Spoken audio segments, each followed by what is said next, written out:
So the price has moved a little bit towards Milwaukee from what we saw it open at in game number one. The series price, Giannis and the Bucks, the defending champs, now the favorite, minus 134 at our show sponsor, Bet Rivers. If you like Boston, you can get the Celtics at plus money right now at plus 110. So Ken, your thoughts here, game one and moving forward here. Milwaukee, a 1-0 series lead on the Celtics.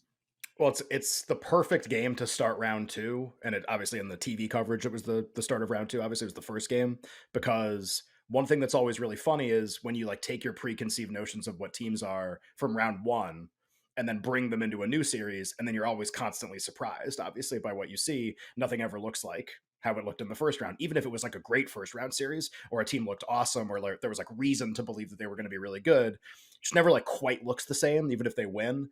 And my first thought of this game, and there's like a lot of things to talk about that are really interesting, but my like first thought after watching this game was, God, Brooklyn sucks.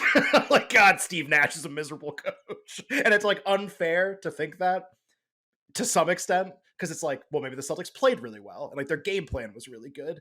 And you could argue that their like aggressiveness and energy level were way better in the Brooklyn series than what they were yesterday. They got like out physicaled every single place yesterday and every I think the possession. Knicks would have taken a game off Boston in the opening series. Right. I mean, if they play like I'm this, not the Knicks even could have taken a joking. couple games. Yeah. I'm not even joking. I'm being serious about that. The Celtics would have won the series. I think the Right. Knicks would have won a game.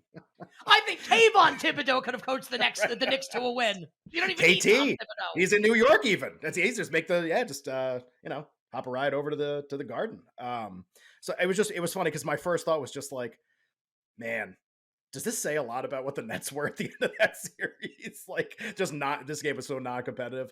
I mean, really though, it's all about obviously the individual matchups between the teams. Every series is completely different, and surface level, there's like a really easy argument for Boston the rest of the way, which is just like that they didn't make a lot of shots, and if they just make more shots, the score will look better. It's like a really easy surface level analysis